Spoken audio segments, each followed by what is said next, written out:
roule. Ça tombe bien, je n'ai pas de bagnole, je ne sais pas conduire. Ma question. Je ne sais pas conduire. Oh merde, moi, je suis en train de regarder ça, en train de me dire je ne sais même plus ce que c'est. Après, je connais les trucs, je fais du vélo.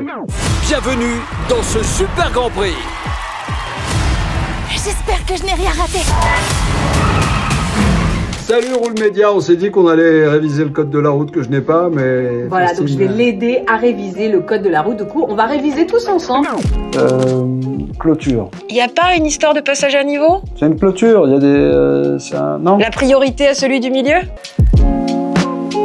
Une histoire d'un super Grand Prix avec une jeune femme qui rêve d'y participer, qui va avoir l'occasion de le faire de manière un petit peu détournée et qui va réussir peut-être à aller jusqu'au bout de ses rêves. En tout cas, pour le savoir, il faudra aller le voir. Ça s'appelle Super Grand Prix. Pas mieux. Interdit au-dessus de 20? Ouais, ne pas dépasser les 20 km/h car il y a des vélos et des passants.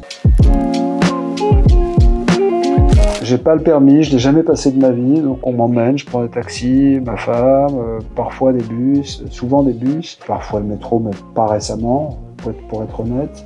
Je fais ce que je peux. Moi, beaucoup de marches, j'adore marcher. Et sinon, je suis assez fan du mototaxi. Moi, j'en fais moins parce que j'ai plus les genoux avec l'âge, tu sais. Oui, à ça, chaque coup de frein, je perds un bout de cartilage. Ah, celui-là, évidemment, c'est le losange. Tu connais pas celui-là? Non. Comment ça s'appelle la série sur Netflix où on tue tout le monde, asiatique? Squid Game? C'est Squid Game. C'est Squid Game, ça? Pas du tout, mais enfin, tu dis n'importe quoi parce que j'étais en train de me dire c'est Squid Game.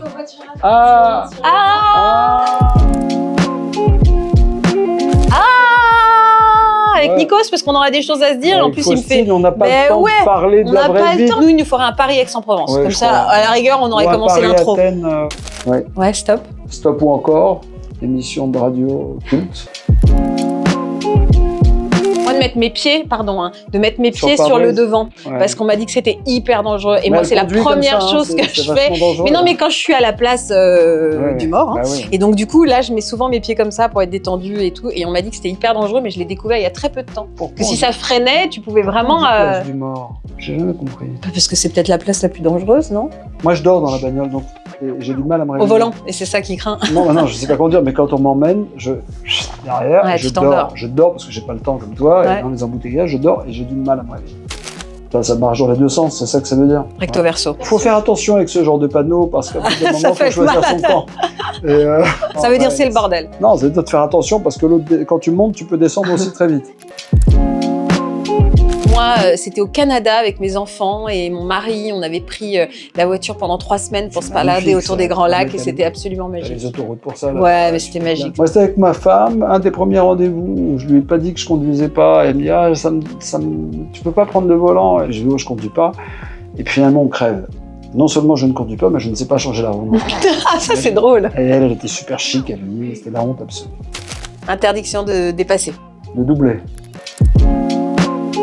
Oh, pas mal. Hey, c'est super à faire, on va pas se mentir, on va pas... Depuis le début on dit on s'est amusé, oui, et en même temps c'est un vrai métier à part entière, certains passent une vie à explorer toutes les subtilités, les nuances de ce métier, nous c'est pas notre vie, et en même temps on l'a fait sérieusement, et Faustine quand elle fait un truc, elle met toute son âme et son professionnalisme, elle est pas là, elle est pas numéro 1 par hasard, et moi non plus d'ailleurs, je suis pas numéro 2 par hasard, je me dis pas...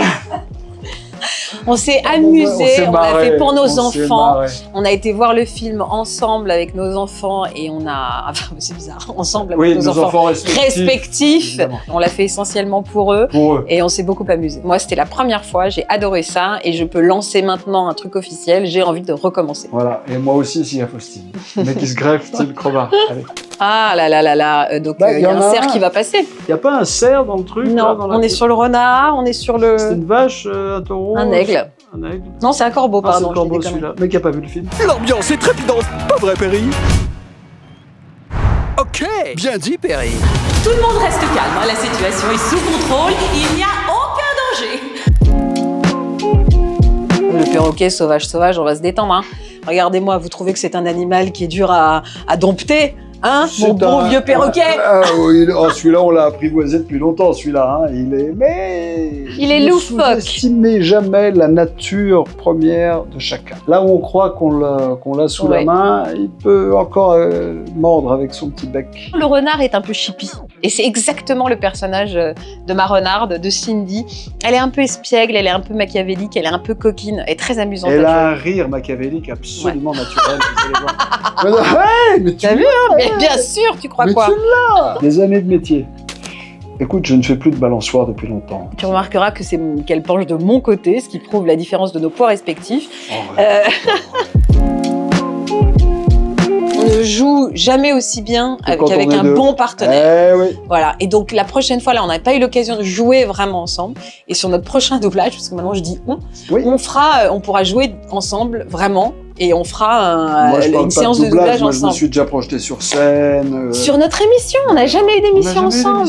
Non. Là, t'as un scoop, là. Ouais, moi j'aimerais beaucoup. Comment on va faire avec les deux chaînes? On va se démerder. Ils vont trouver un terrain d'entente, on va trouver une émission. Allez.